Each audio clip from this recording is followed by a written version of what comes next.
अस्सलाम वालेकुम dear students, welcome to Adraj academy. आज हम चैप्टर नंबर 10 एक्सरसाइज 10.5 करने लगे हैं। एक्सरसाइज को स्टार्ट करने से पहले इसका इंट्रोडक्शन देख लेते हैं। देखिए, ये जो एक्सरसाइज है ये रिडक्शन ऑफ ऑर्डर पर बेस करती है। ठीक है, इसका मतलब है रिड्यूस्ड ऑर्डर। जो भी ऑर्डर है उसको रिड्यूस करके, ऑर्डर को कम करके सॉल्व करना पड़ेगा। ठीक है जी। अब ये देखें कि ये जो रिडक्शन ऑफ ऑर्डर है, इसमें ये जो मेथड है ये सिर्फ second order derivative differential equation पे लगता है। This method is used only for second order differential equation, either variable coefficients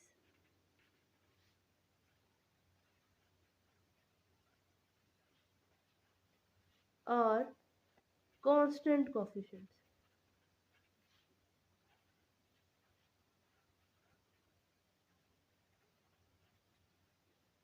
ठीक है जी। अब सेकेंड ऑर्डर देखते हैं, डिफरेंशियल इक्वेशन लिख लेते हैं। डी स्क्र वाई, इसकी जनरल फॉर्म लिख लिया गया, d square y over d x square plus p x, या इसको लिख सकते हैं p d y by d x is equals two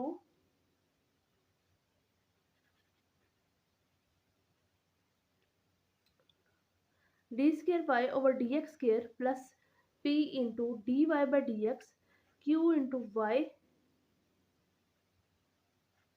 is equals to f of x. ठीक है जी।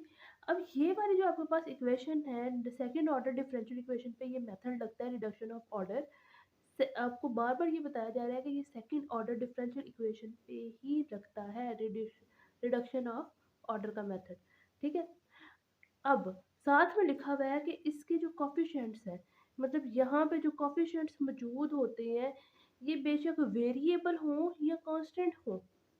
ठीक है, पहले जितने भी आपने क्वेश्चंस किए हैं एक्सरसाइज 10.1 के, 10.2 के, 10.3 के, उसमें आप देखें कि उसमें जो आपके पास इसके कोफिशिएंट्स जो होते थे वो कांस्टेंट्स होते थे। एक आपने एक्सरसाइज की थी एक्सरसाइज 10.4, उसमें क्या होता था कि अगर यहाँ पे सेकंड ऑर्डर है तो यहाँ पे भी एक्स स्क्वायर होता था। ऐसे होता था ना, x square d square y over d x square plus x d y by d x plus y is equal to f of x, ऐसे करके इक्वेशन होती थी। ये कॉशी ऑयलर डिफरेंशियल इक्वेशन थी। ठीक है जी। अब कह रहे हैं कि इसमें जो इसके कोफिशिएंट्स हैं वो कांस्टेंट्स भी हो सकते हैं और वेरिएबल भी हो सकते हैं। ठीक है जी। आपको पता कैसे चलेगा पेपर में कि ये जो क्वेश्चन है ये रिडक्शन ऑफ ऑर्डर के मेथड से करना है या एक्सरसाइज 10.2 के मेथड से करना है या किसी और मेथड से करना है, वो आपको इस एफ ऑफ एक्स के पता चलेगा। देखें जी, जो आपने एक्सरसाइज 10.2 की थी, जो एक्सरसाइज 10.2 की थी उसमें एफ ऑफ एक्स जो होता था, एफ ऑफ एक्स आपके पास क्या था, या तो वो ई ए एक्स हो सकता था, या साइन ए एक्स हो सकता था, या कॉस ए एक्स हो सकता था, या कोई पोलिनोमियल होता 1 + x + x², या पोलिनोमियल के साथ ई ए एक्स आ जाता 1 + x + x², या ई ए एक्स साइन ए एक्स के साथ आ जाता था। इस तरह के क्वेश्चन होते थे जो आप लोगों ने एक्सरसाइज 10.2 में किए थे। एफ ऑफ एक्स, ये जो इज इक्वल टू के बाद वाले टर्म में इसकी बात हो रही है। ठीक है, ये एफ ऑफ एक्स आपके पास इस तरह के होते थे। किस एक्सरसाइज में? एक्सरसाइज 10.2 में। अब ये जो आप एक्सरसाइज करने लगे हैं, ठीक है, एक्सरसाइज 10.5, उसमें एफ ऑफ एक्स किस तरह का होगा? इसमें एफ ऑफ एक्स आपके पास कैसा होगा? आपके पास एफ ऑफ एक्स या तो सिकन एक्स होगा कोसेकन एक्स होगा, कॉट एक्स होगा या टेन एक्स होगा। ठीक है जी, ये आपके पास एफ ऑफ एक्स होंगे। इसमें और इसमें फर्क पता चल गया एक्सरसाइज 10.2 में। काशी आलू तो है ही लैदा एक, है ना। उस पे तो आपको बताया था कि आप लोगों ने कैसे उसकी पहचान करनी है कि जितना डेरिवेटिव का ऑर्डर होगा वेरिएबल का ऑर्डर भी वही होगा। अगर इसका ऑर्डर 1 है तो इसका भी ऑर्डर 1 है, इसका ऑर्डर 2 है तो इसका भी ऑर्डर 2 है। ठीक है। एक्सरसाइज 10.2 कैसे है, उसमें आपके पास एफ ऑफ एक्स कैसे थे ये आपको बता दिए गए हैं। एक्सरसाइज 10.3 जो है उसमें वो भी आपको बताया गया है कि एक्सरसाइज 10.2 के मेथड से आप सॉल्व कर सकते हैं। अगर पेपर में मेंशन नहीं है किसी यूसी मेथड अनडिटरमिन्ड कोएफिशिएंट मेथड से सॉल्व करें। अगर पेपर में मेंशन नहीं है तो मुझे एक्सरसाइज 10.3 है उसको आप एक्सरसाइज 10.2 के मेथड से कर सकते हैं। अब जो एक्सरसाइज 10.5 करवाई जा रही है उसमें आपको ये बताया जा रहा है कि एक तो ये जो आपके पास इक्वेशन है इसके कोफिशिएंट्स कांस्टेंट्स भी हो सकते हैं और वेरिएबल भी हो सकते हैं। दूसरा आपको ये बताया जा रहा है कि ये जो एफ ऑफ एक्स है वो secant x cosecant x cot x या टेन एक्स हो सकता है। ठीक है, इसमें एफ ऑफ एक्स इनमें से कोई एक होगा। ठीक है जी। अब यहाँ पे अब हम दो केसेस का जिक्र कर रहे हैं कि या तो वेरिएबल कोफिशिएंट्स होंगे या कांस्टेंट्स कोफिशिएंट्स होंगे। ठीक है जी। जी, इधर आप देख रहे हैं कि दो केसेस बन गए, या तो वेरिएबल कोफिशिएंट्स होंगे या कांस्टेंट कोफिशिएंट्स होंगे। अब देखते हैं फर्स्ट केस कि when yc is noun, yc is noun that means coefficients are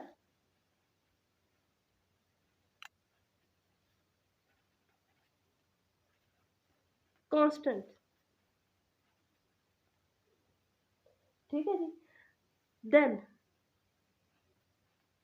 अगर आपके पास yc तो आपने पहले जिस अगर कांस्टेंट कोफिशिएंट्स हैं तो yc आपने वैसे ही निकालना है जैसे आप पिछली एक्सरसाइज में निकालते रहे हैं। एक्सरसाइज 10.1 में 10.2 में 10.3 में जिस तरह आप yc निकालते रहे हैं उसी तरह आपने yc निकालना है अगर इसके कोफिशिएंट्स कांस्टेंट हैं। ठीक है। फिर yp आपने कैसे निकालना है, yp आप लिखेंगे yp is equal to v into y. v जो है वो हम क्वेश्चन करते हुए देखेंगे कि कैसे फाइंड करना है। इसका कोई फॉर्मूला नहीं है या कोई जनरल मेथड नहीं है कि जो मैं आपको यहाँ पे बताऊँ कि v हम कैसे निकालेंगे। ये आपको क्वेश्चन जब हम सॉल्व करेंगे तब पता चलेगा कि हमें v कैसे फाइंड करना है। ठीक है जी। अब बात करते हैं इस y की, ये y हमें कहाँ से मिलेगा। ठीक है, हम ये जो y है where y is the function of x taken from yc by putting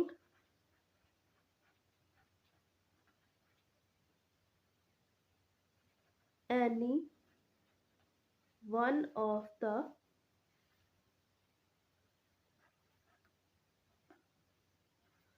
arbitrary constant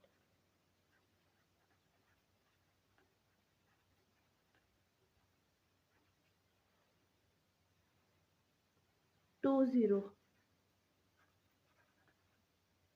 अभी मैं इसे एक्सप्लेन करती हूँ। That is put c1 is equals to 0 और c2 is equals to 0।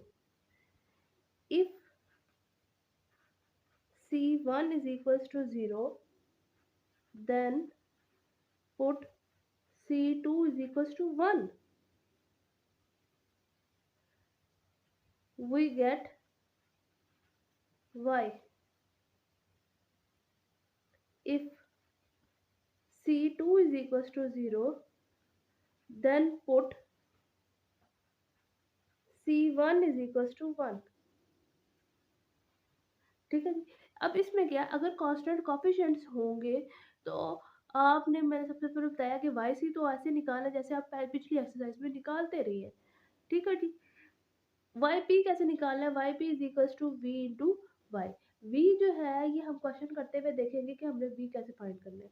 अब बात आती है वाई की। वाई देखें आपने कैसे निकालना है। वाई जो है वो आपने क्या करना है, जो आपके पास वाई सी आया हुआ है उसमें देखिए दो आते हैं ना, इस तरह का अगर आपके पास आंसर आ जाता है, इधर मैं आपको समझाती हूँ कि अगर आपके पास वाई सी आता है, y c is equal to c one sine x plus c two cos x, ये आपके पास आ जाता है जी वाई सी। ठीक है। आपने वाई ये जो वाला वाई है ये कैसे फाइंड करना है, सी वन की वैल्यू यहाँ पे आप जीरो पुट कर दें। ठीक है। और C2 की वैल्यू आप क्या पुट करते हैं, 1। जब C1 की वैल्यू 0 पुट करनी है तो C2 की वैल्यू 1 पुट करनी है। ठीक है।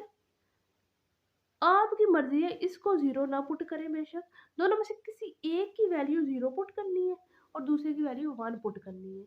इससे आपका आंसर तो डिफरेंट आएगा लेकिन दोनों का आंसर सही होगा, सही तस्लीम किया जाएगा अगर आपने मेथड सही तरह से सॉल्व किया हुआ है तो।